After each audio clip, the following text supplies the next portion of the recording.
nak pergi umrah tapi tak tahu nak baca doa apa. Dah lah first time. Duk tengok dekat video-video orang duk kata minta ampun. Takkan kita nak minta ampun je, nak minta apa lagi? Ada ajaran ataupun ilmu untuk first time umrah. Okey. Sebenarnya bila sebut pasal doa, rujukan sangat-sangat banyak. Tapi doa yang the best adalah doa daripada ni, lubuk hati kita. Apa yang kita sangat berkeinginan, sangat memerlukan, sangat berkemahuan, itu yang terbaik. Ni kita rasa kita sebagai seorang hamba yang penuh dengan dosa. Kita pergi, kita sujud, kita mohon ampun dan taubat sepenuh-penuhnya. Yang tu yang terbaik. Tu maksudnya doa. Kita memohon, mengharapkan. Dan kita kena berada dalam keadaan yang serendah-rendah mungkin. Tuhan Maha Kuasa, Tuhan Maha Tinggi.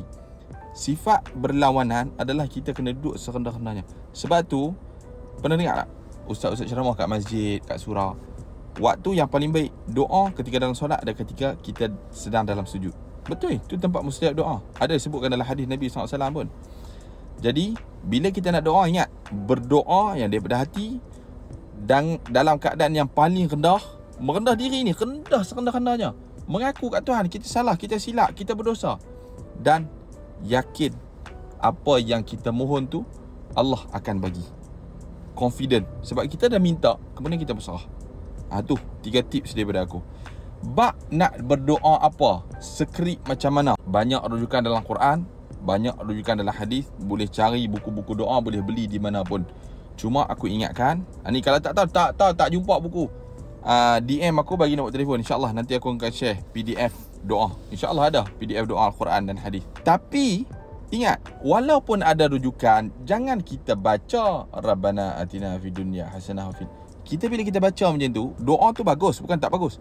Yang salah tu sebab kita baca, kita dalam keadaan tidak memahami, dan kita dalam keadaan tidak mengharapkan kita diterima benda tu, menerima benda tu.